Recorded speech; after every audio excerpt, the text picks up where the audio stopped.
would write his ideas down on paper bags when he didn't have manuscript paper.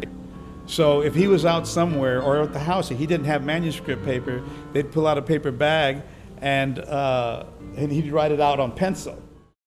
There was a club across the street on New Braunfels Avenue, right off of Wyoming, and it was called the East Side Club.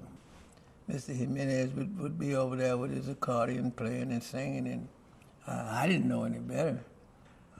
All I knew was music, and I gave it all I had.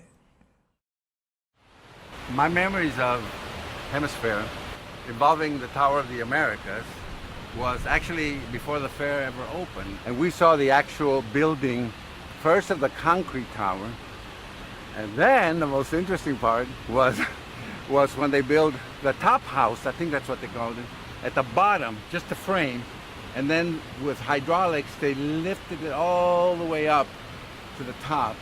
And then when it hit the top, all the bells in San Antonio, you know, all the sirens, everything went off. And I want to talk about something too related to the Chicano movement. There were so many artists and writers and poets that helped express what the frustrations were of the people so that other people would join with them and unify. I was 6 years old. I think it was 5 when I auditioned. And then in November, we started the summer, and then I turned 6. I remember falling in the river at least 3 times, trying to get guppies out of the water, you know. And it was beautiful to sit there and watch my mother and listen to my father's guitar. And I think they're from the beginning. So that gave them their push to make flamenco what it is today, because not too many people understood the art of flamenco. You know, the great thinkers in civilization recognize the connections. Right. We abuse the land because we regard it as a commodity belonging to us. When we see land as a community to which we belong, we may begin to use it with respect and love. So every day, can we live in awe? Can we live in gratitude? When my grandmother received notice that she had to vacate the house because of Hemisphere, she was brokenhearted. And I personally feel that she never really recovered from having to leave the neighborhood.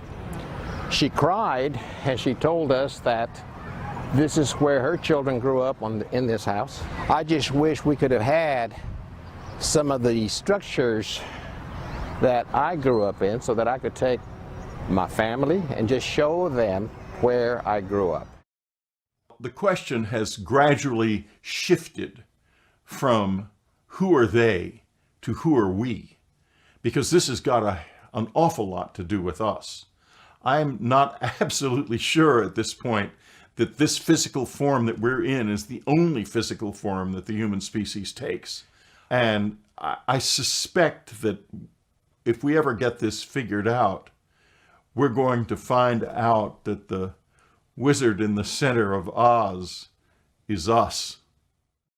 My realization at that point, which is really what the story is about and what in a way the film is about, was that you really have to decide what side you're on.